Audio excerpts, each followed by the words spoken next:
ہم خدا کی قدرت کی تائید میں یہ مجبور ہیں یہ باتیں کہنے پر، کیونکہ اگر آپ نے خدا کو ایک کہانی بنانے والے کے تصور کے مطابق دنیا کے سامنے پیش کیا تو ایسا خدا دنیا ہر جگہ رد کر دے گی۔ ہم قرآن سے وہ خدا پیش کرتے ہیں جس کو دنیا رد کر سکتی ہی نہیں۔ اس لیے احمدیت کا مزاج سمجھیں۔ ہم یہ کہتے ہیں، اور یہ بنیادی اصول ہے، کہ اللہ تعالیٰ نے، جیسا کہ میں نے ابھی بیان کیا تھا، کائنات کو ایک چیلنج کے طور پر پیش کیا ہے۔ فرمایا میری کائنات میں جو قانون ہیں وہ اسی طرح چلے آ رہے ہیں جیسے تھے، اسی طرح چلتے رہیں گے، کوئی نہیں ہے جو ان کو تبدیل کر سکے، اور اس میں کوئی رکھنا نہیں ہے۔ جب رکھنا نہیں ہے تو جب قانون توڑیں گے تو رکھنا پیدا ہوگا۔ تو اللہ کی طرف ایسی بات، غیر معقول بات کہ کائنات پیدا کرے بغیر رکھنے کے اور پھر اس کے نظام کو توڑ کر اس میں رکھنا پیدا کر دے، یہ بچگانہ کہانیاں ہیں۔ قرآن اور اسلام سے ان کا کوئی تعلق نہیں ہے۔ بس میں جو آپ کے سامنے مضامین پیش کر رہا ہوں یہ قرآن کی تائید میں ہے، نہ کہ اس کے مخالف ہیں۔ اگر آپ پیغام سمجھ لیں حکمت کا تو آپ کا دل روشن ہو جائے گا، اگر نہیں سمجھیں گے تو کہانیوں میں بستے رہیں گے۔ جو عیسیٰ 2000 سال نہیں اترے وہ اگلے 2000 میں بھی نہیں اترنے۔ دنیا کہیں سے کہیں پہنچ گئی ہے، کیا رخ بدل گیا ہے حالات کا، اور ابھی اتر ہی نہیں رہے، اس لیے کہ چڑھے ہی نہیں۔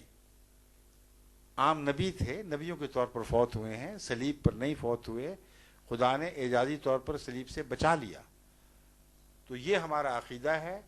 اس نقطۂ نگاہ سے آپ جماعت احمدیہ کے عقیدے اور اس کی تشریحات پر غور کریں گے تو مجھے یقین ہے کہ آپ کو تسلی ہوگی کہ ہم قرآن کے یا اسلام کے مخالف معنی نہیں کرتے، بلکہ قرآن اور اسلام کی تائید میں سائنس کی گواہیاں پیش کرتے ہیں۔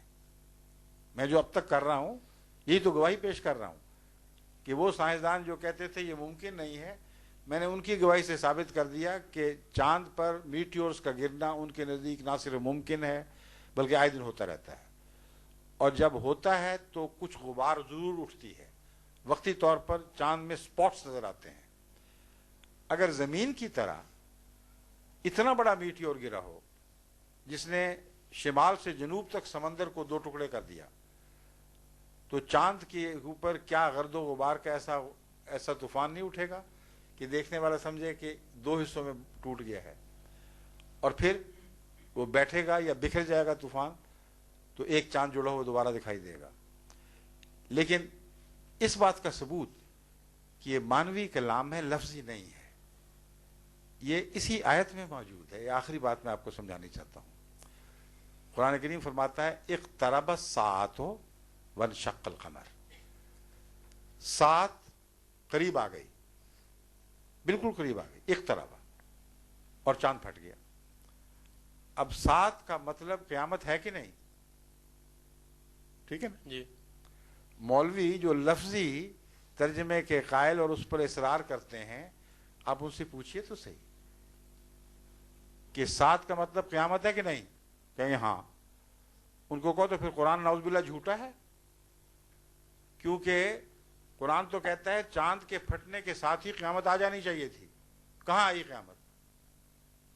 1400 سال ہو گئے ہیں، گئی کہاں وہ قیامت؟ کوئی جواب دیں تو مجھے بھی بتائیں۔ ایک اور سوال سر۔ نہیں، ایک جواب ختم ہو جائے۔ اس بات کا قطعی ثبوت ہے کہ لفظی ترجمے کرنے جائز نہیں ہیں۔ قرآن نے پیغام دیے ہیں، ساتھ کا ایک مطلب قیامت بھی ہے، مگر ایک مطلب جس کو تمام پرانے علماء مانتے ہیں، آج کے علماء کو مجھے کوئی پرواہ نہیں، کہتے ہیں کہ عظیم روحانی انقلاب کو بھی ساعت کہا جاتا ہے۔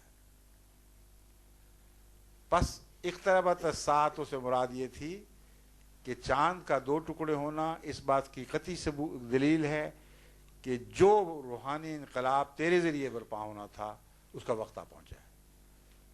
اور چاند کس کا نشان تھا؟ عرب کا۔ یہ بھی مولوی بھول جاتے ہیں۔ چاند کا پھٹنا ظاہری یا کشفی ہونے کے لحاظ سے معنی نہیں رکھتا، اصل اس وجہ سے معنی رکھتا ہے کہ عربوں کی بادشاہت کا نشان چاند تھا۔ چاند پھٹ گیا کا مطلب ہے کہ عربوں کی حکومت ختم، شرک اب اڑ گیا یہاں سے، اور محمد رسول اللہ کی لائی جانے والی قیامت اب برپا ہو کے رہے گی۔ یہ واقعہ آپ کی زندگی میں ہو گیا کہ نہیں ہوا؟ تو جو چیز واقعتاً سچی ہوئی وہ لفظی ترجمے سے نہیں ہوئی، وہ معنوں سے ہوئی.